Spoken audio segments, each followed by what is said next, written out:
मृत्यूला प्राप्त झालेला हे आपण सर्व पाहतो. आणि पाहिल्याच्या नंतर काय करतो, उगं थोडं टाइम वापरतो, उगं डोळ्यातून पाणी गाळायचं आणि डोळे पुसायचे, बरोबर की नाही. आपण हे पुसतो, पण हा संघर्ष कशासाठी, बरोबर की नाही.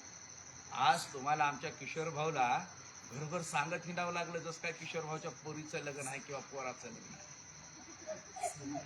पण हे का बाबासाहेबाला हे करावं लागलं, बाबासाहेबाला हे का करावं लागलं, बाबासाहेबाला एवढ्या संघर्षाला का सामोरं जावं लागलं. बाबासाहेबाला स्वतःच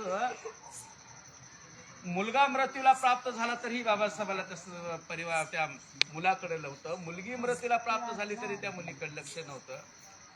हे का बाबासाहेबांना हे करावं लागलं, या गोष्टी काय कराव्या लागल्या. बाबासाहेबाला वाटलं जर आज माझ्या मी राजरत्नाकडे बघू, काय परिस्थिती होती, आपल्याला शिक्षण नव्हतं, माणूस म्हणून जे जन्माला आलं तर काय आपणाला होतं, ना मंदिरामध्ये जाण्याचा प्रवेश, ना पाणी पिण्याचा अधिकार, ना शिक्षण. मग काय होतं, जन्माला येणे, कुठंतरी गावकुसाच्या बाहेर राहणे, आणि कुणीतरी आम्हाला निर्माण करणारा, आमचा निर्माण करणारा कुणीतरी ईश्वर परमात्मा परमेश्वर आहे म्हणून कुठंतरी एखाद्या देवीची भक्त होणे, एखाद्या देवीचा भक्त होणे. आणि घरामध्ये मूल झालं की मग काय मोबदला मिळावा, मुलगी झाली तर देवदाशी, मुलगा झाला तर पोतरा.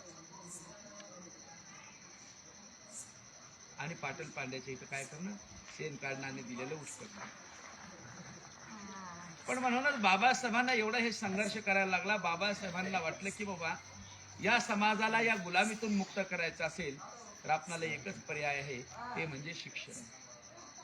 आणि म्हणून बाबासाहेबांना वाटलं की माझा जो राजरत्न आज मृत्यूला सामोर जात आहे, सामोर गेलेला आहे, माझ्या राजरत्नाच्या दुःखामध्ये मी जर बसू, माझी मुलगी इंदू तिच्या जर दुःखामध्ये मी बसू, माझा मुलगा गंगाधर मी त्याच्या दुःखामध्ये बसू, जर त्या राजरत्नाचा मी विचार करू तर उद्याचे हे लाखो राजरत्नाचं काय.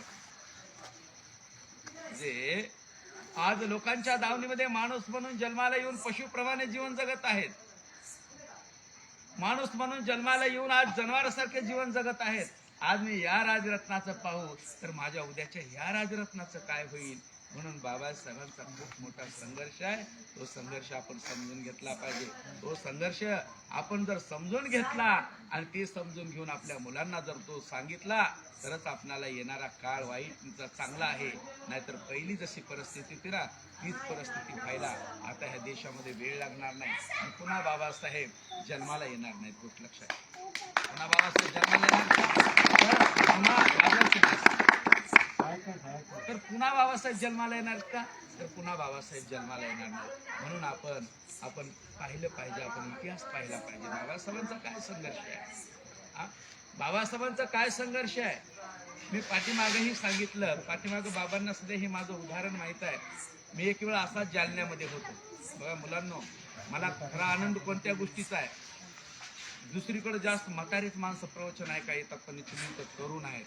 कारण उद्या तुमच्यावर सर्व जबाबदारी आहे, तुमच्या कुटुंबाची आहे, तुमच्या समाजाची आहे. बाबासाहेबांनी 14 ऑक्टोबर 1956 केलेला पुनर्जीवित हा बुद्धाचा धम्म, त्या धम्माचा प्रसार करण्याची आहे. भिक्खू संघाला लागणाऱ्या साधन सामग्रीची पूर्तता करण्याची आहे. म्हणून तुम्ही आज तरुण मुली आणि तरुण मुले या ठिकाणी उपदेश ऐकण्यासाठी आज ही अत्यंत महत्वाची गोष्ट आहे. हे उदाहरण गोष्ट लक्षात ठेवा.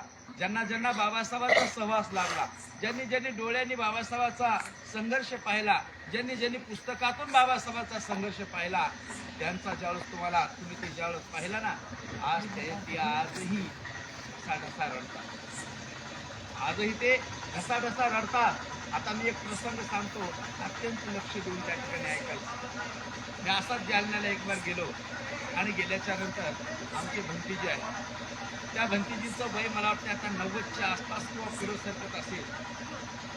रात्री 10च्या दरम्यान मी गेलो, आम्ही आराम केला.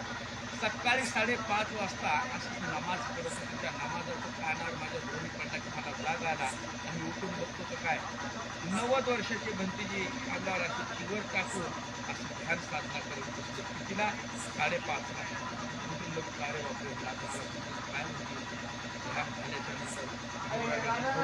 म्हणून मी गडबडीनं तिथंच मध्ये बाथरूम मध्ये गेलो, ब्रश वगैरे केलो, फ्रेश होऊन आलो की असं डोक्यावर भिंतीच्या शिवर होतं, भिंतीच्या असे राहायला लागले. शिवर तोंडावर काय भंतेजी मला म्हणतात, भंतेजी मला बाबासाहेबाची आठवण आली हो. बघा भंतेजी काय म्हणतात, भंतेजी मला बाबासाहेबाची आठवण आली. बघा भंतेजी प्रसंग सांगायला त्यांना बाबासाहेबांचा सहवास लाभला होता. तर ते भंतेजी सांगतात, भंतेजी ज्यावेळेस बाबासाहेब आंबेडकर आणि त्यांच्या दुसरी पत्नी माईसाहेब आंबेडकर ज्यावेळेस सर्वप्रथम औरंगाबाद मध्ये आल्या आणि आल्याच्या नंतर त्यांनी सर्व परिस्थिती पाहिली या समाजाची. म्हणजे एससी अनुसूचित जाती म्हणजे महार महान दोर चामार यांचाच विषय नाही. मग एससी एसटी ओबीसी ह्या सर्व लोकांचं ती परिस्थिती पाहिली आणि बाबासाहेबांना समजलं की माझ्या समाजाची परिस्थिती जर बदलायची असेल, माझ्या समाजाचं परिवर्तन करायचं असेल तर शिक्षणाशिवाय पर्याय नाही. म्हणून बाबासाहेबांनी विचार केला की पहिले या ठिकाणी या औरंगाबादमध्ये विश्वविद्यालय निर्माण केल्याशिवाय या समाजाचं परिवर्तन होणार नाही. म्हणून बाबासाहेबांनी विचार केला आणि एवढाच विचार केला नाही तर बाबासाहेबांना माहिती होतं या कुटक्यासाठी माझा समाज लोकांचे शेण काढतो, या कुटक्यासाठी माझा समाज लोकांची घाण काढतो, लोकांच्या गुलामीमध्ये जीवन जगतो. म्हणून बाबा